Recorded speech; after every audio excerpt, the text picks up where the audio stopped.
আসসালামু আলাইকুম। আমাকে যদি আপনি জিজ্ঞাসা করেন যে ভাই সমাস কিংবা প্রত্যয়ের থেকে গুরুত্বপূর্ণ কোনো টপিকের নাম বলেন, আমি প্রথমেই যে টপিকটার নাম বলবো সেটা হচ্ছে আবিধানিক ক্রম। কি বলবো?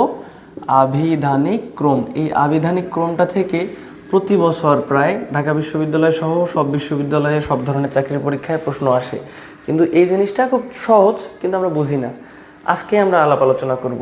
তো এইখান থেকে প্রশ্ন কীরকম হয় যে আবিধানিক ক্রম অনুসারে কোন বানানগুলো ঠিক আছে, ঠিক আছে? বা ধরেন প্রশ্ন হয় যে অভিধানে কোন বর্ণটি সবার শেষে আছে।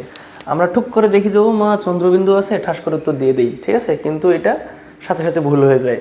তো দেখেন, এইটা হচ্ছে আমাদের এমনিতে বর্ণগুলো 50টা বর্ণ, কিন্তু অভিধানে বর্ণগুলো এইভাবে সাজানো নাই। অভিধানে কিভাবে সাজানো আছে? এখানে 3টা ভাগে বিভক্ত। একদম প্রথম ভাগে হচ্ছে আমাদের স্বরবর্ণগুলা যেভাবে আছে জাস্ট ওইভাবে থাকে। দ্বিতীয় ধাপে হচ্ছে এই যে পরাশ্রয়ী বর্ণগুলো থাকে। কি থাকে? পরাশ্রয়ী বর্ণগুলা। তার মানে হচ্ছে অনুস্বার, বিসর্গ, চন্দ্রবিন্দু। তার মানে চন্দ্রবিন্দু কিন্তু কয়েরও আগে থাকে, ঠিক আছে? এরপরে দেখেন, এই যে খণ্ড ত আছে না, একটা পুরোপুরি ত আছে না, এই পুরোপুরি তয়ের পরেই হচ্ছে খণ্ড তটা চলে যায়।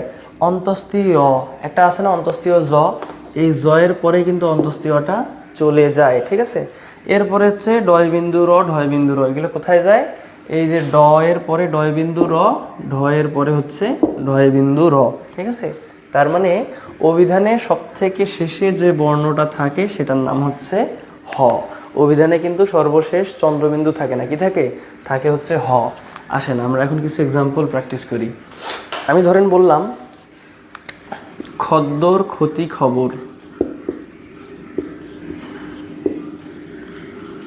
খদ্দর ক্ষতি খবর, ঠিক আছে?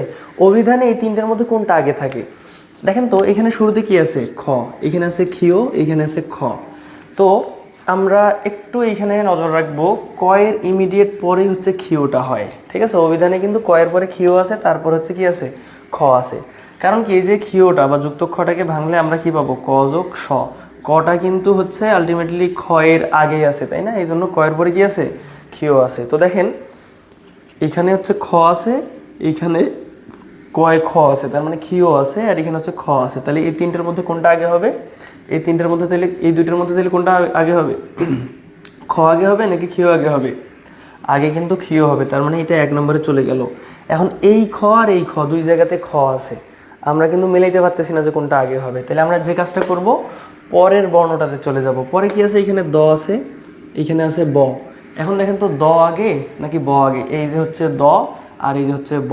আমরা জানি যে আগে হচ্ছে দ আছে, তার মানে এইটা 2 নম্বরে যাবে এবং এইটা হচ্ছে 3 নম্বরে যাবে, ঠিক আছে? আসেন আমরা আরও কিছু এক্সাম্পল প্র্যাকটিস করি। আমি ধরেন বললাম হচ্ছে অমৃত, তারপরে ধরেন বললাম হচ্ছে অমেয়, আর একটা ধরেন বললাম হচ্ছে অম্বল। অমৃত, অমেয়, আর একটা কি বললাম? অম্বল। দেখেন এখানে শুরুতে কি আছে? অ। এখানেও অ, এখানেও অ। তার মানে মেলানো যাচ্ছে না যে অভিধানে কোনটা আগে আছে। আমরা কি করব? দ্বিতীয় বর্ণটাতে চলে যাব। দ্বিতীয়তে এখানে কি আছে? ম। এখানেও কি আছে? ম। এখানেও কি আছে? ম আছে। একটু প্র্যাকটিস করেন, দেখবেন যে টপিকটা খুবই সহজ লাগতেছে। এখন দেখেন, প্রথম 2টা বর্ণ দিয়ে মেলানোটা পসিবল হচ্ছে না। আমরা এরপরে কি করব? আমরা দেখব যে ময়ের সাথে কি আছে। এখানে কি আছে বলেন তো? রি কার আছে। এখানে কি কার আছে? এ কার আছে। এখানে কি আছে ময়ের সাথে? ব আছে। তার মানে দেখেন, অভিধানে কোনটা আগে হবে? উত্তেজিত হওয়ার দরকার নাই। অভিধানে হচ্ছে রিটা আগে নাকি এটা আগে? অনেকে হচ্ছে এটাকে আগে দিয়ে দিবেন, ঠিক আছে? অভিধানে কিন্তু রিটা আগে আছে, তারপরে এ আছে, ঠিক আছে? রি আগে, 2 নম্বরে হচ্ছে এ, 3 নম্বরে হচ্ছে ব, ঠিক আছে? কিভাবে করলাম? প্রথম বর্ণটা দিয়ে হচ্ছে না, দ্বিতীয়টা দিয়েও হচ্ছে না। আমরা কি করলাম? দ্বিতীয়টার সাথে যেগুলো আছে সেগুলোকে হিসাব করে তারপরে দেখলাম যে আসলে এইটা হচ্ছে আগে হবে, তারপরে এ হবে, তারপরে কি হবে? ব হবে। আলহামদুলিল্লাহ।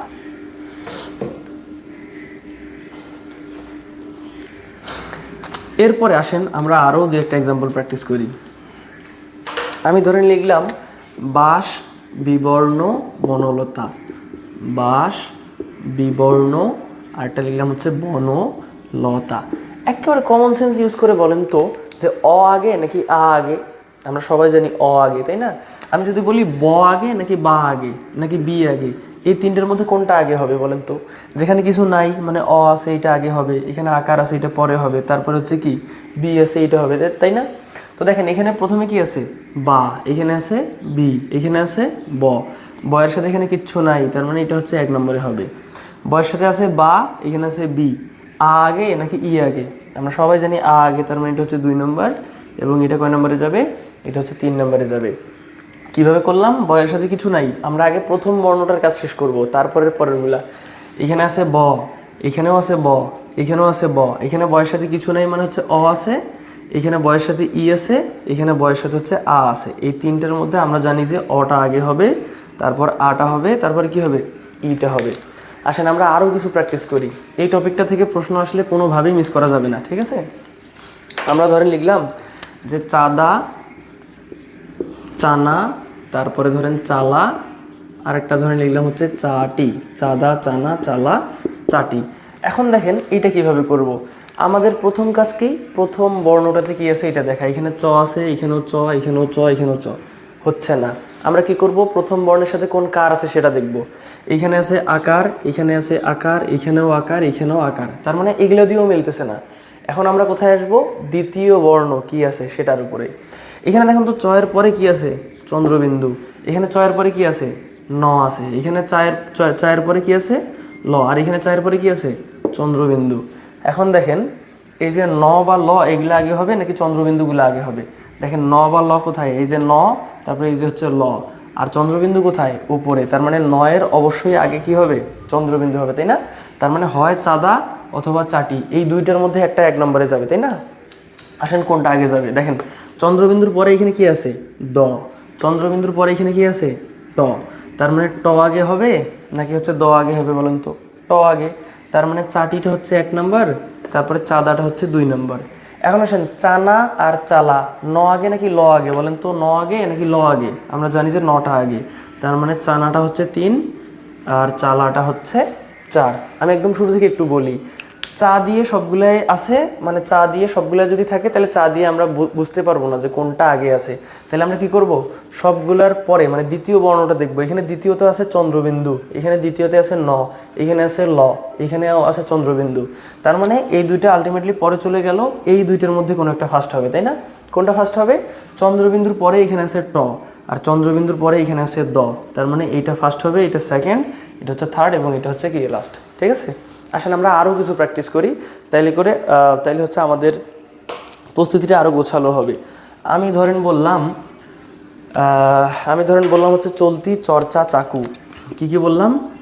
চলতি, চর্চা, আর একটা ধরেন বললাম হচ্ছে চাকু। তো দেখেন এই ক্ষেত্রে এখানে আছে চ, এখানে আছে চ, এখানে আছে হচ্ছে চা। তাহলে এই তিনটার মধ্যে কোনটা আগে হবে? খালি চগুলো আগে হবে নাকি চাটা আগে হবে? আমরা অবশ্যই জানি যে অ যেখানে আছে আর আ যেখানে আছে সেখানে আমরা অটাকে আগে দিব, তাই না?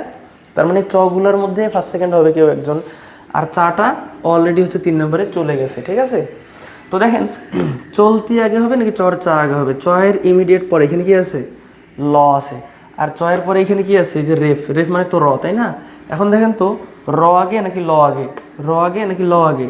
আমরা জানি যে র আগে, তার মানে চর্চাটা হবে 1 নম্বর, চলতিটা হবে 2 নম্বর, চাকু তো আগের থেকেই 3 নম্বরে আছে, তাই না? আসেন আমরা আরও কিছু এক্সাম্পল প্র্যাকটিস করি, যাতে করে এই টপিক থেকে যেভাবেই প্রশ্ন আসুক আমরা করে ফেলতে পারি। আমি করার আগে, হ্যাঁ, এই যে আমি ধরেন এখানে লিখতেছি নির্দোষ, নির্দোষ, ধরেন লিখতেছি হচ্ছে নির্দ্বন্দ্ব, আর একটা লিখতেছি হচ্ছে নির্দ্বিধা। আমি করে দেওয়ার আগে ভিডিওটা আটকায় রেখে আপনারা একটু করার চেষ্টা করেন তো, পারেন কিনা? আচ্ছা এখন একটু আমার সাথে সাথে মেলান। দেখেন নির্দোষ, প্রথমে আছে নি, এখানেও নি, এখানেও নি, মিলতেছে না। নির পরে কি আছে? এখানে হচ্ছে র আছে, রেফ মানে তো রয় হসন্ত, তাই না? এখানেও রেফ, এখানেও রেফ, এখানেও রেফ, এটা দিয়েও মিলতেছে না। তৃতীয় ধাপে যাই, এইখানেও দ, এখানেও দ, এখানেও কি আছে? দ, তাও মিলতেছে না। কি করব? দয়ের সাথে কি আছে? দয়ের সাথে এখানে ওকার আছে, দয়ের সাথে এখানে ব আছে, দয়ের সাথে এইখানেও ব আছে। এখন এই তিনটার মধ্যে আমরা দেখি যে কোনটা ফার্স্ট হবে। বগুলো আগে হবে নাকি ও আগে হবে? আমরা জানি যে হচ্ছে ব পরে ও অনেক আগে, তাই না? ও কোথায়? এই যে, তার মানে এইটা হচ্ছে 1 নম্বরে চলে গেল। এখন আসেন এই দুইটার মধ্যে কোনো একটা সেকেন্ড হবে, কোনো একটা থার্ড হবে। এইখানে নির্দ্বন্দ্ব, দয় বয়ের সাথে কোনো কিছু নাই, মানে একটা অ আছে, তাই না? আর নির্দ্বিধা এখানে একটা কি আছে, ই আছে, এই যে ইকারটা আছে। তার মানে এই দুইটার মধ্যে ফার্স্ট হবে কোনটা, এই দুইটার মধ্যে আগে হবে কোনটা, এইটা, তাই না? তার মানে নির্দ্বন্দ্বটা হবে 2, নির্দ্বিধাটা হবে হচ্ছে 3। আমি আর একটা হচ্ছে আপনাদেরকে করে দিব, বাদ বাকিগুলো সব হচ্ছে আপনাদের নিজেদেরকে করা লাগবে। আমি ধরেন লিখলাম যে পাওয়া, পাওয়া, তারপরে ধরেন লিখলাম হচ্ছে গা, আরটা লিখলাম ধরেন হচ্ছে গান, আর একটা ধরেন লিখলাম হচ্ছে এরকম করে গান। তো দেখেন এইখানে শুরুতে আছে প, এইখানে শুরুতে আছে হচ্ছে গ গ গ। তার মানে গ আগে হবে নাকি প আগে হবে বলেন তো? এই যে প আছে এখানে, গ আছে এখানে, তার মানে আমরা বুঝতেই পারতেছি যে গ গুলোর মধ্যে কোনো একটা আগে হবে। আর পটা কোথায় যাবে? পটা সবার শেষে, তার মানে আলটিমেটলি এটা 4 নম্বরে চলে গেছে। এখন আসি এই কয়েকটার মধ্যে আগে কোনটা হবে। গ এর পরে এখানে আকার আছে, এখানেও আকার, এখানেও আকার, তার মানে গ দিয়ে মিলতেছে না। আমরা দেখি যে গ এর পরে কি আছে। গ এর পরে এখানে আছে চন্দ্রবিন্দু, এখানে আছে হচ্ছে কি খণ্ড অনুস্বার, আর এখানে আছে উ, তাই না? তার মানে দেখেন তো এইগুলোর মধ্যে কোনটা আগে হবে? আমরা জানি যে এগুলোর মধ্যে আগে এইটা হবে, তারপরে চন্দ্রবিন্দু হবে, তারপরে হচ্ছে কি হবে, উ হবে, তাই না? তার মানে হচ্ছে এইটা 1 নম্বরে যাবে, এটা 2 নম্বরে, এটা হচ্ছে 3 নম্বরে যাবে। ঠিক আছে? তো দেখেন আমি পুরো বিষয়টা একটাবার আপনাদেরকে বোঝাই দেওয়ার পরে আপনাদের কয়েকটা কুইজ দিয়ে দিই। দেখেন আবিধানিক ক্রম আমরা আজকে পড়তেছি। এমনিতে সাধারণ বর্ণমালায় যেভাবে বর্ণগুলো দেয়া থাকে, আবিধানিক ক্রমে কিন্তু সেভাবে বর্ণগুলো দেয়া থাকে না। বা বাংলা ডিকশনারিতে আপনি যদি খুঁজতে যান, প্রথমে দেখবেন যে স্বরবর্ণগুলোর কাতারটা, স্বরবর্ণগুলো শেষ, তারপরে দেখবেন যে হচ্ছে এই যে অনুস্বার, বিসর্গ আর কি চন্দ্রবিন্দু, তারপরে দেখবেন কয়ের পরে কি আছে, খিও আছে, তারপরে যে ড ঢয়ের পরে কি আছে, ডয় বিন্দু র, ঢয় বিন্দু র, তারপরে হচ্ছে তয়ের পরে কি আছে, খণ্ড ত, তারপর হচ্ছে অন্তস্তীয় জয়ের পরে কি আছে, অন্তস্তীয়। ঠিক আছে? এবং অভিধানের সব থেকে শেষ বর্ণ কোনটা, এটা হচ্ছে হ। এই বিষয়টা আপনারা যদি 2-1টা বার খাতায় লেখেন, আমি একটু লিখে দিই, আপনারা যদি জাস্ট 2বার প্র্যাকটিস করেন, 2বার যদি খাতায় লেখেন, তাহলে আশা করি এটা হচ্ছে আপনাদের আজীবনের জন্য মুখস্থ হয়ে যাবে। ঠিক আছে? এখন আসেন আপনাদের জন্য আমি কয়েকটা কুইজ একটু লিখে দিই। এইটা হচ্ছে 5, 25, 85, তেল তৈয়ার তোষা, আর একটা হচ্ছে ঝংকার, ঝংকার ঝাঁকি, আর একটা হচ্ছে ঝাল। এই 3টা হচ্ছে আপনারা করবেন, করার পরে হচ্ছে কমেন্ট সেকশনে দিয়ে দিবেন, আমি দেখবো যে কোনটা কোনটা ঠিক হচ্ছে এবং কোনটা ভুল হচ্ছে। তো যারা এই বিষয়গুলো করতে পারবেন, হ্যাঁ কমেন্ট করেন বা না করেন তাতে সমস্যা নেই, মনে মনে হইলেও এই বিষয়গুলো যারা মিলিয়ে নিতে পারবেন, তারা আবিধানিক ক্রম নিয়ে আশা করি তাদের কোনো সমস্যা থাকবে না। তো এই টপিকটা খুবই গুরুত্বপূর্ণ, শিখে রাখাটা অবশ্যই গুরুত্বপূর্ণ, শুধু পরীক্ষায় পাশের জন্য না, আবিধানিক ক্রমটা খুঁজে বের করার জন্য, অভিধান থেকে বর্ণ বের করার জন্য হইলেও আমাদের কিন্তু এই আবিধানিক ক্রমটা শিখতে হবে। তাহলে এই 3টা হচ্ছে আপনাদের কাজ থাকলো। তো আজকে হচ্ছে আমরা এই পর্যন্তই আলোচনা করলাম, এরপরে অন্য কোনো দিন অন্য কোনো গুরুত্বপূর্ণ বিষয় নিয়ে কথাবার্তা হবে। আজকে এই পর্যন্তই, ধন্যবাদ সবাইকে, আসসালামু আলাইকুম।